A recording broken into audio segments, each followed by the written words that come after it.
Hello and welcome to our live panel discussion about the ABCs of CRO. I'm the founder of Launch. I'm Jay. We're the Happy Performance Agency. And today I'd like to introduce our panel. So Sharon, kick us off. Yeah, hey everyone. So excited to be here. Thanks, Jay, and for having us. My name is Sharon. I'm a product manager at Microsoft Clarity. It's a behavioral analytics tool helping you optimize for conversion. So our product includes heat maps, session recordings, and user frustration metrics. And specifically, I work on the piece for the user frustration metrics and features that overall help you find your interested sessions faster. Super excited to be sharing more today, and also looking forward to hearing more from Jan and Joe too. Jan, you're up next. Yeah. Thanks, Jay, for having us, and thank you, Joe, for making this possible. My name is Jan. I'm heading the European business of BWO. We are a 13 years old company that is pretty well known in the experimentation space, and we have a deep passion for increasing conversion rates everywhere, so to say. Love that. Joe, introduce yourself. Hi, everyone. I'm Joe. Lovely to be here today alongside everyone else on the panel. My interest is in user experience research and experimentation, so I'm absolutely delighted to have Sharon and Jan on the call today as well. So yeah, really excited to have this conversation. Brilliant. So, well, let's kick off then. Today we're having a conversation all around navigating the world of CRO and experimentation. Lots of you might be starting out or perhaps even scaling up your conversion program this year. So our panel will be discussing how best to get us started. Actually, in our pre-panel warm-up, Jan was rightly pointing out that it is crazy that so many businesses are satisfied with a 2 or maybe 3% website conversion rate. I mean, that means that 97% of people walk away, and you never get that in a bricks and mortar store. I should also say at this point that we do have live chat on the go if you're watching this live on LinkedIn or YouTube. So if you've got any questions for us, please do pop them in there. So let's dive in first of all. And today we want to know, what are the most important ingredients of a successful CRO program in 2023? Sharon, do you want to kick us off with that? Yeah, sure. I think this is a really awesome fundamental question. I think from our side, what we've seen is it's really important to have a basic strategy before you're trying to do anything, too fancy. So I think in line with that, think about what you're trying to do conversion for. So your North Star conversion goal. It's easy to align the whole team on it. Use your analytics to support you in investigating and optimizing towards that. So, you'll need the right tools such that you can see what's happening on your site, what's not working. And then once you see those challenges, take that strategy and go in it with A/B testing methodically, get results that are data driven so you can make these changes that are very backed by data, backed by your users, instead of, being maybe a little more hand wavy or at the whim of ideas, and use that, turn that into a funnel where you're understanding and looping through that. You're using that for every goal that you have. And I think that really helps you get towards having a sustainable model for CRO. Nice. Would you agree, Jan? Yeah, totally. I always wrap it up in mentioning the 3 Ps that are really decisive. Okay, you need people that come to BWO, they're looking for a platform. It's nice, great, and I always say that's an important P, an important part of it. But then you have people. It's really crucial to have the right skill set and the right team. An optimization team that works together. You need different sets of skills in it and so on. There's nothing worse than a lonesome crow guy somewhere in the corner. And the last P is probably the most challenging one, which is the processes. So you really need an agile, repetitive process, well-known, well-accepted, and running smoothly, because otherwise every test becomes a project. And besides these 3 Ps, you need some sponsorship from the top level, so that creates the ground and makes this possible, that these 3 Ps actually come together. We ask ourselves the same question. So what really makes a great conversion rate optimization programs? We analyzed around 900 conversion rate optimization programs that work with BWO, and we try to find the pattern. What makes the few ones stand out that really have high double-digit growths in it? And the funny thing was there was one particular element that really drove to success. That's the number of experiments, the number of tests are driven. So all of them had this in common. So the highest numbers was highly correlated with actually the lift in conversion rates. That means that if you don't have the 3 Ps, you will not produce numbers. And if you don't produce numbers, it will be anecdotal on what you do. I like that. I like that. And Joe, you're obviously dealing with clients on a day-to-day basis. Have you seen that too? Yeah, I would completely agree with the 3 Ps there. And also, I guess I would add to that around making sure you're making the most of the tools you have, especially in an economic climate where marketing budgets are probably quite squeezed as it is. And it's also the case that I think it can be a bit of a struggle sometimes to get all of the approvals in place to get a new tool set up. You might have to convince compliance, and then you have a bit of a job with the dev team. And once it's finally installed, you've got to make sure you make the most of that. So don't just use 10% of the features once or twice. Make sure that you are speaking to your platform partners, taking advantage of all the free training they offer, and potentially even working with your agency as well to do some sort of onboarding training. I would just quickly add on to that as well around the people element of those 3 Ps as well. So it's really bloody difficult to do CRO if you're just doing it by yourself. You've got to make sure you've got a big team behind you, and ideally you've got skills like copywriting, design, development, strategy, and so that kind of one person that's going to do it all for you, it might be quite difficult to find that. So working with an agency or making sure that you're relying on other people within the broader marketing team who have those skills can make it a lot more effective if you're all working together. And so once you've got those different things lined up, you should be able to get into a place where you've got good momentum. Yeah, that collaboration piece is important, isn't it? Because also then you're going to have diversity of opinion. You're going to have, different experiences that can be shared for a more successful experimentation program. You briefly mentioned there about economic climate, and I think that is something that I'd like to raise today, which is, we're going into 2023. We're coming to the end of Q1 now. We're not entirely sure what's happening with the economic climate across the world. How are we finding that this is changing the mindset of users, for example? That was one question that I think came up repeatedly before. Oh, Joe, go on. I'll jump in. Go on. Sorry. So yeah, there's a kind of a bit of a perfect storm of different factors like inflation and also sort of economic uncertainty that have, for one reason or another, meant a lot of consumers are sort of tightening their belts. They may think that they have less spending power. They might be looking for savings where they can get them. They may also be cutting back on non-essential spending or switching to a cheaper brands. So, and also in the online space as well, regardless of their sort of shopping habits in bricks and mortar stores, there are potentially higher delivery costs associated with things, and also maybe longer waiting times for orders.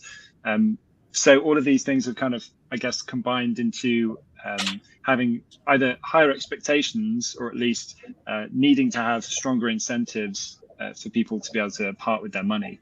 So in terms of how you can sort of accommodate for those different expectations, first thing I would say is around doing better at selling your value. So making sure you understand what it is that sets you apart from your from your competition, and then also testing different propositions. So an example I love to sort of throw around is when Domino's don't necessarily always come up with a new recipe or a new topping out of nowhere. So they might actually use their website to test different options that don't actually exist yet, but that can that if they get enough clicks and they get enough interest from users, they might actually go away and build that and create that recipe to start selling online. So you can do this in different ways. You can obviously create new service lines or new product offerings and test and see if they will have more success in a different climate. So obviously testing different propositions could help. Nice. What would you add to that, Jan? Well, we've seen a number of things that have changed since we are facing this challenging economical environment. Well, first of all, I think we can generally agree that we have insecure consumers walking around, both offline and online, right? So there is this phenomenon of thinking twice when you have to get your credit card out, And in general, there's a lot more price comparison going on, and people are moving back and on. So one thing is trying to keep people with best price guarantees and similar stuff that creates trust and confidence is more successful than we've seen this in previous tests. So second thing that we've seen is that we see more of our clients are starting to focus their experimentation program on prices. And I think it's a very good idea. Prices, discounts, transport fees, and so on, because the expectations have changed, right? So price is a more important factor.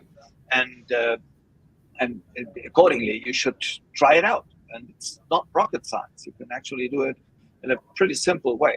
So we see a lot of that. And a third one, I mean, there are more, but the third one that really sticks into my mind is about upselling. We've seen that once that you have a customer has put something into the basket, we all got used to it, to trying to maximize the ticket.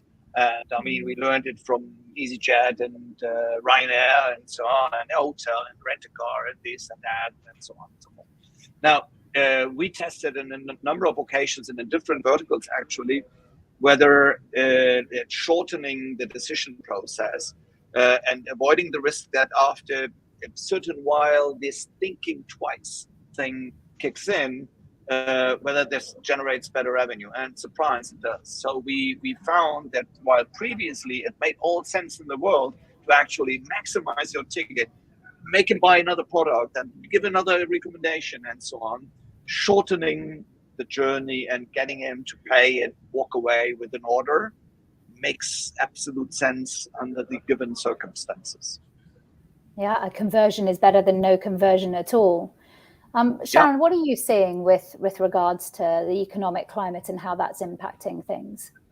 Yeah, I mean, I think I would echo that too. I think, like Joe mentioned too, education becomes really important, making sure people really get quickly at a glance, per what Jan's saying, like streamlining that, helping them understand what they're getting, what the product is, and fully understanding it so that the rest of the purchase process is pretty straightforward is also really great. I think the other thing, just in general downturn economies, is that, you know, businesses try to cut costs and then also grow revenue. So I think within that, three things that we are seeing too is like, one, for campaigns, for ad campaigns, businesses tend to change the type of campaigns they go towards. Instead of just doing something for awareness or publicity or general marketing, they go towards the direction of revenue. So, you know, investing in ads that will contribute directly to products being bought, to actual revenue coming in. So in that sense, understanding your conversion type goals makes even more sense. Second one is that businesses also lose people, which is really unfortunate. It might affect some marketing, some sales representatives. And so in general, the website needs to do even a better job convincing and converting. So that's where we see the focus on web presence growing, where it becomes really important to understand where on there, like, your users are struggling with. So you can, as Jan said, like, pinpoint those issues, resolve them, and make sure that the entire process is as seamless for them. And I think also something too Jan brought up during our pre-meet warm-up that is a really great point is that businesses also tend to cut down on, like, you know, net new experiences. They don't stop improving their website. It's just that they focus on optimizing what's already there, making do with what they have, instead of trying to start, you know, big, crazy, shiny new things that are completely left field. So I think in that sense, those are the kinds of three trends we're seeing as well with general economic crisis. I think that's really... add something. Yes, go on, Jan. If I may jump in and add something that I forgot to mention, I think actually it depends very much on the vertical, how to respond to it. So we see really, really very different reactions there. For instance, there are a couple of industries that are actually booming there. So insecurity always leads to a boom on the insurance side. So everybody who gets insurance, I don't know whether it's not a logical relation between the economic crisis and getting an insurance for my dog. But as a matter of fact, people start insuring everything because we are living in uncertain times. So it creates, let's say, a desire for security in a certain way. So they are facing a different luxury problem. They have a strong increase in demand. And then you have some articles that you can't postpone, which is, for instance, your summer holidays. So it's less, you can't just say, oh, I'm going to do it next year. No, you can't. Either it's gone or not. You go on holidays or you don't go on holidays. So whereas buying an electrical bicycle well, maybe I could do this in 24. And there we see the biggest challenges. So where, let's say, they're not nice to have, I wouldn't call it nice to have, but let's say where you can postpone the purchase decision, and there you really need to play with extra arguments and create some scarcity and urgency and or opportunities there to actually trigger the purchase decision. Yeah. I think in 2023, there are probably more CFOs sitting in on CMO meetings around the table, looking at what the budgets are being spent on. And that's where CRO has a real opportunity to be able to show greater revenue, greater conversion from what's already being spent. And that's definitely the conversations that we're having with our clients. You know, they're needing to prove better return on investment. So yeah, I with adversity always comes opportunity. And actually, one of the things that Sharon just raised there is this idea, a little bit of experimentation, that almost companies have pulled back from experimenting. But the best CRO program has got to have experimentation at the heart. Would we agree with that? Joe, do you want to add something on that? Yeah, well, for sure. I think one thing that's interesting is when, especially when, if a business has never done CRO before, if they're just starting out, is that they can be overwhelmed by what to experiment with, and it can kind of they can have this sort of choice paralysis. If you can test anything, then you end up testing nothing, because it's like, do you test this call to action button, this image, this word copy?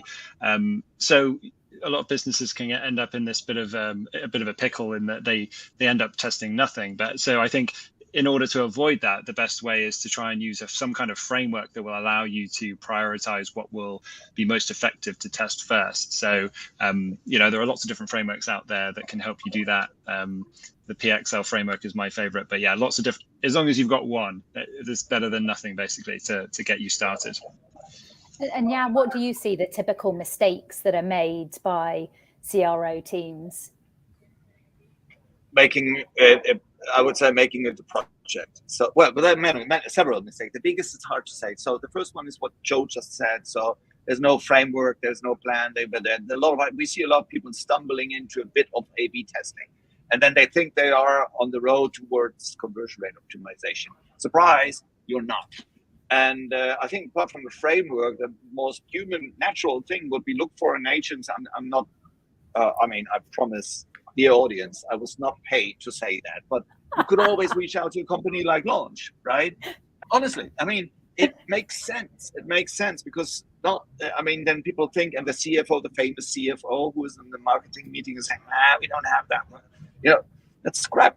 I think the ROI is what matters. The ROI, and it's so easy and so fast to see the ROI if you engage with a company like Launch, that actually enables you to take the right steps and create a reasonable roadmap.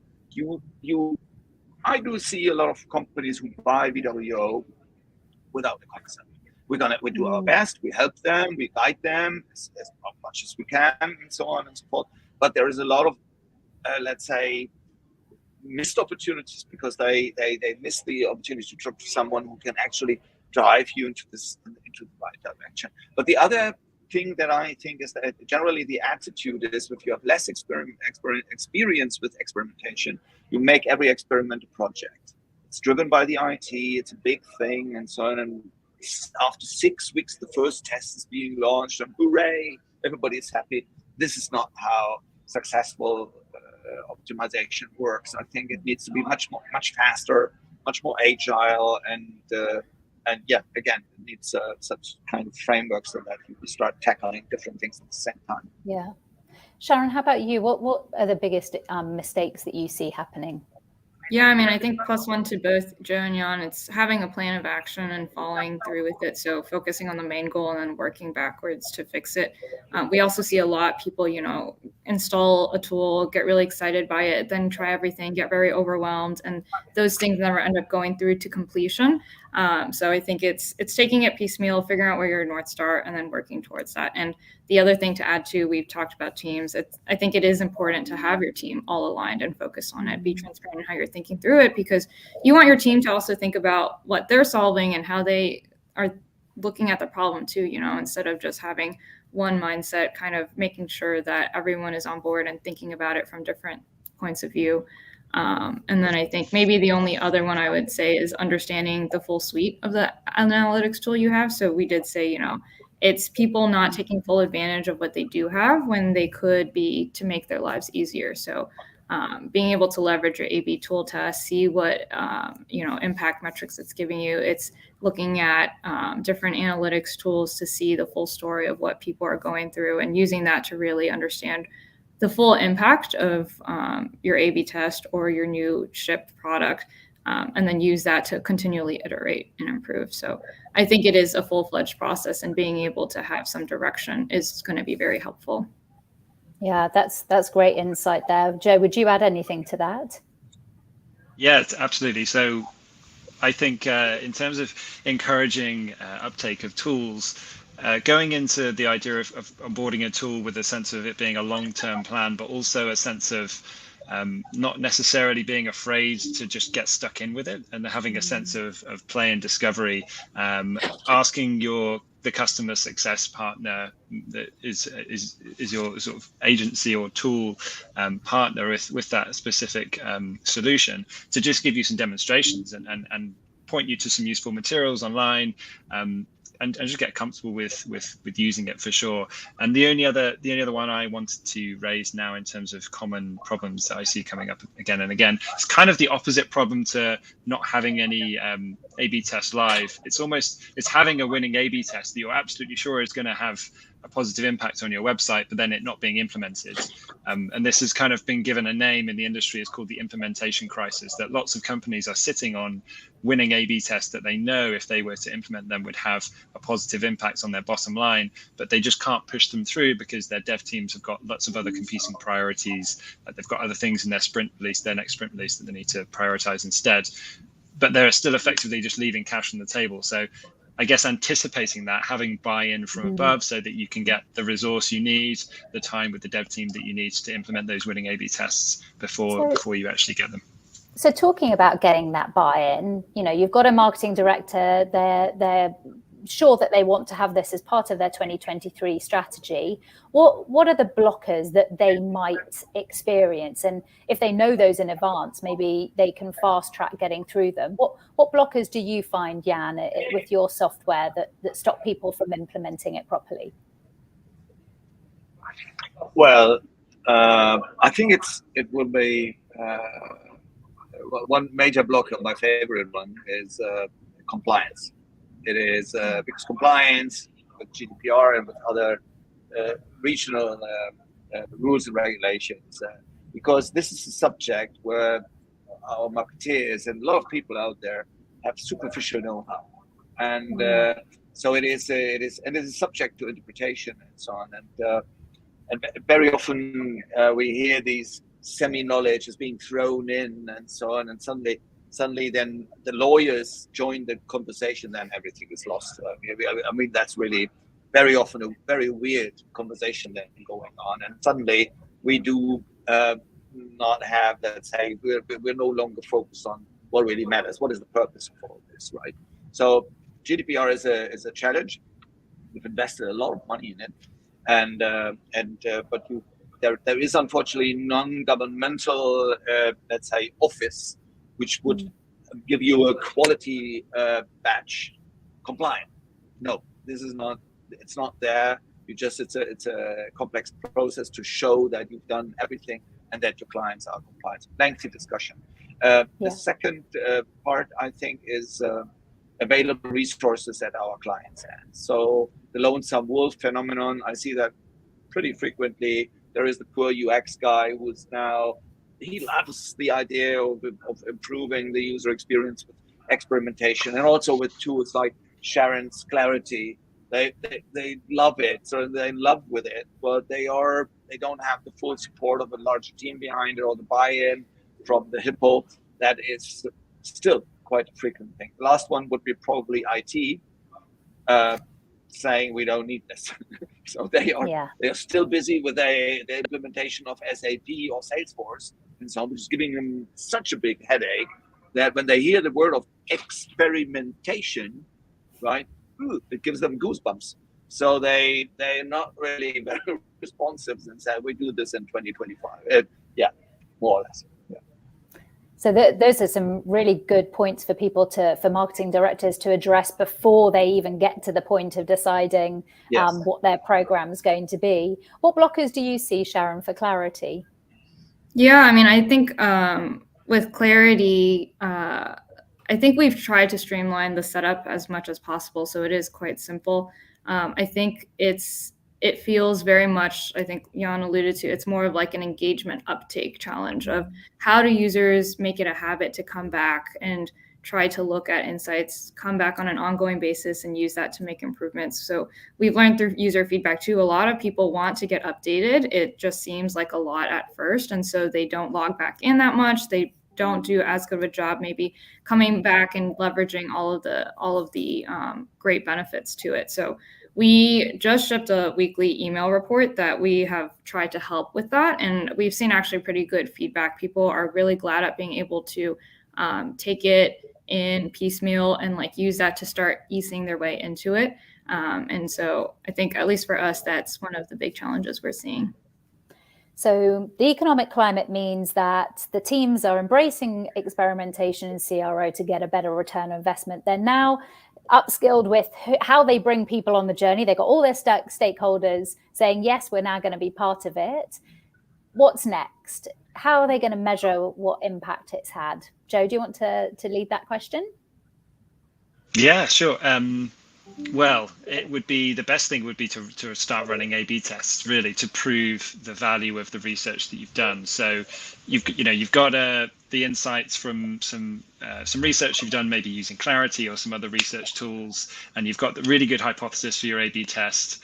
You run the test, you get a positive result, and then you can project or predict what the uplift might be and what the actual impact on your revenue would be if you were to implement that test and set it live on your website.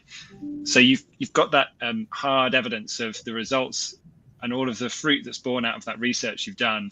I'd say the most important thing then is to try and share those results internally as far and as wide as you can, because it really helps if you can get that buy-in from senior stakeholders and from other teams, and you can start to build that culture of experimentation within the business.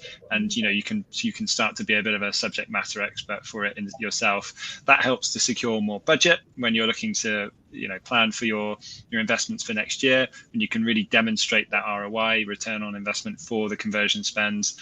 And then also some nice sort of secondary KPIs that I love to use as well.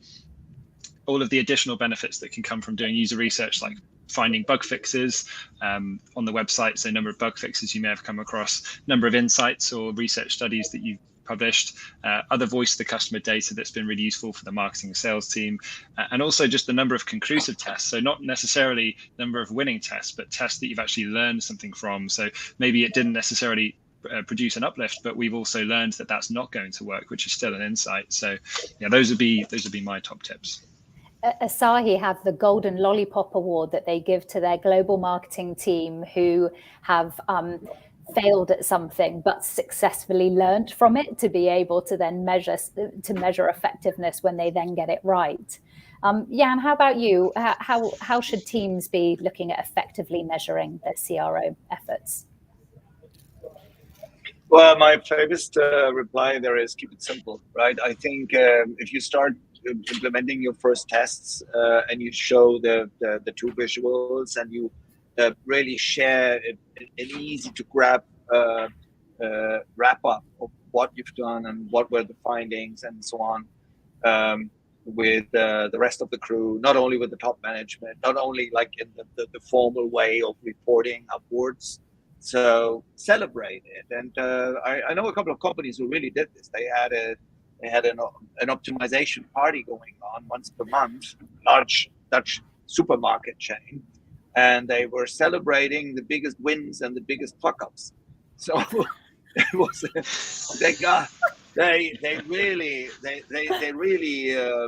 shared this with everybody, and this made, let's say, it was kind of a gamification. Reporting became fun, right? So there people enjoyed it. They were looking forward to the next CRO day because there were some funny stories that to be told and big surprises going on and so on.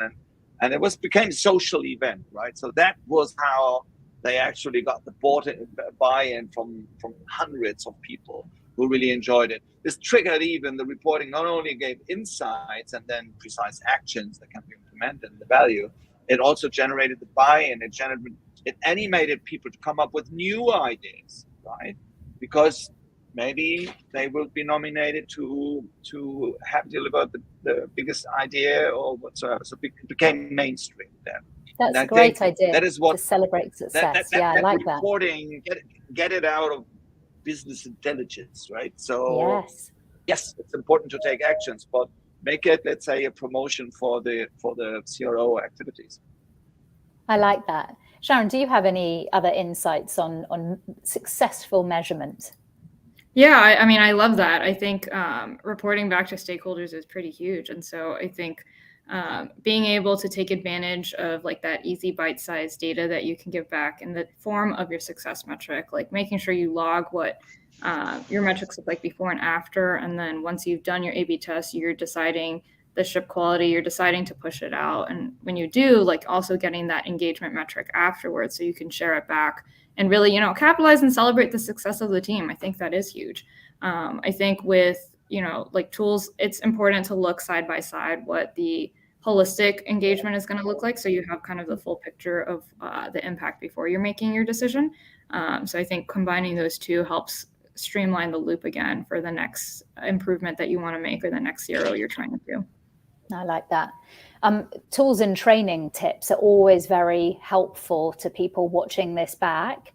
Any ideas on tools and training that you'd recommend? Joe, do you want to answer that first? Sure, yeah. Well, first of all, I love the idea of doing CRO reporting parties. That sounds fun. I have to steal that idea. I knew you would like that.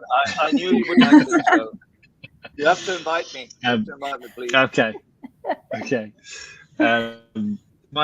Some of my favorites, and it probably won't necessarily be news to some, but if you've not used these resources before, then they are absolute gold mines, and I refer to them daily. So the Nielsen Norman Group, which is a sort of foundational institute that's mostly UX based, but is got absolutely tons and reams of well researched, data backed articles about UX best practice, as well as really helpful videos.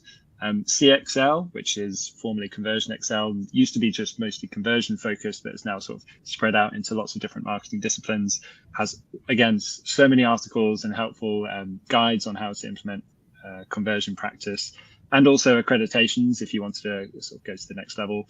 The Baymard Institute as well has thousands of examples of how to run tests and also how to sort of design best practice as well within UX. So those are my top three: the Nielsen Norman Group, CXL, and the Baymard Institute. But I would also say, for me, nothing actually trumps just going to actual events as well. There's lots of industry events in the world of CRO, and there's also some, well, depending on where you are, there's lots around Europe and in London as well. Experimentation Elite that I go to most years I learn more there than anywhere else in the given year, just speaking to people who also work in the industry, and also sort of hearing from some of the speakers is really useful. Nice. Jan, do you have any other tips on tools or resources? Yes. Yes, I do. Yeah, of course, there are the pretty well-known courses. I mean, CXL is well known. It does the job. It's good. I think it still offers a good value for money and interesting things. Then if you Google or use OpenAI to find other interesting training and boot camps and so on, you will get the right thing for the right money in the right location and so on. The alternative that I could suggest is, so don't spend money. You can just, let's say, offer yourself for an internship at our organization. You come to our European head office and you just work side by side with us there and us work on particular matters, and you will learn a lot of stuff and so on. This is my way of recruiting interns on that way. But we've done this. Honestly, we've done this. I was asked by a young student on LinkedIn and so on if I would recommend any boot camps, and I said, yeah, come over here. And that's what he did. He spent 6 weeks with us, and I think that was really a very, very good training for him. He was part of our sessions with clients. He saw all the workarounds and so on. Nice. I have heard of like skill share swaps, which is a nice way of doing it. You can do kind of like a sabbatical at another company. Yeah. I like that idea. Yeah, Jane, make some space, right? Make some space. Yeah, definitely. Give Joe a couple of assistants, right? Temporarily. Nice. Yeah. Sharon, do you have any tips or tools that you could recommend? Yeah, I mean, I think the most simple one is learn from others that have done it. I think we just talked about that. And also I think another trend we see is that people love learning what others have done, what works for them, so they can take it as ideas, see if it applies to them. And if it does, implement it and see what works. I think a lot of great case studies are out there on how exactly people have leveraged these tools to make improvements. And I think there's also too a lot of social media now on TikTok. I've seen like, a lot of people being like, oh, I did this and it drove conversion. So it becomes a conversation. You see other businesses commenting in the chat too. It's all about, I think, learning from others, sharing your experience and their experience so that they can suggest tools and use, I think, each other in the community to learn broader too. I think the other one is taking advantage of what tools there are out there that are free. I think a lot of really great ones are good for getting your feet wet and just, learning in general, picking up on the basic cues so that when you see something more advanced, like the quality of it. And if a company is, embracing CRO for the first time, having a handheld for that first time is probably a good idea, while you can bring those stakeholders on board. So, of course, I'm going to say that with Joe in the room, but it can be a good thing to do for that first time. We have got a question from Amanda from our YouTube live stream. It's a quick question for.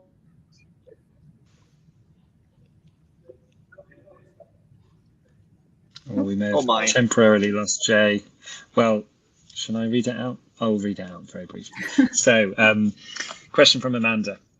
What's the best way to look at trends of the recordings done by Microsoft Clarity? And obviously, I'll let you answer that first, Sharon.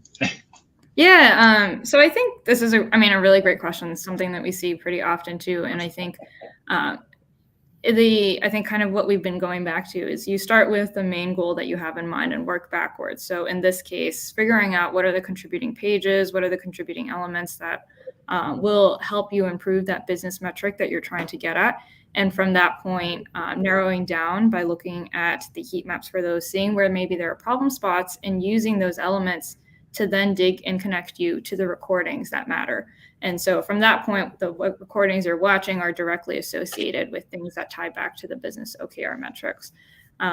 If you're doing just, an overall regular check-in on site health, you're in pretty good shape. You're just wanting to check in on main problems. There is a handy insights metric that helps you find rage clicks, which are signs of user frustration. We see a lot of users love using that one to just drill in on the recordings that have clear indications of user frustration and then making small fixes based on that. Amazing. I have another question. May I ask a question? Yeah. All right. So Sharon, we have a similar product like yours, and I love heat maps. I love session recordings and so on. I think the biggest challenge though is time, right? So you could spend hours. It's like watching Netflix, right? You can swipe from one session to another, and another session, and another session, and so on. So you can lose a lot of time. What is the best practice that you would recommend, because this is your core product there? How can you avoid this and quickly find the session that matters and the moment in the session that matters? Yeah, so I think two main things to that. Like the first one is we talked a little about, making sure that whatever you're doing is tying back to the business metric. So using that to really pinpoint how you're working backwards, using the filters on top of that to find the core pages, look at recordings with the core funnels that you care about, the core issues that will help you drive towards that. So I think in that sense, you really have to know what you're trying to optimize, know what are the contributing pages, and then use heat maps and recordings in combination to really funnel down to the specific recordings. I think at large, we do not recommend just going to the recordings page and watching everything on it. That would, like you said, it takes a lot of time. So working towards getting to the recordings by going through the filters and heat maps and your own traffic analytics tool to figure out the main general areas of improvement, so that recordings can help you confirm what you think the problem is. And then I think the second point too, actually, like, this is a great feedback too that we see a lot of people give us, is how can I find like key events that are happening on my page? Like, I want to drill down into where people are dropping off on purchase or where people are purchasing, and then watch those sessions. And so actually that's something we're working on now. I wasn't planning to share that, but I think just for maybe this audience, it'll be like a sneak peek. It is something that we have been working on and are expecting to ship out in this half, is a way for you to zoom in quickly to the user actions that matter. So defining what are the main conversion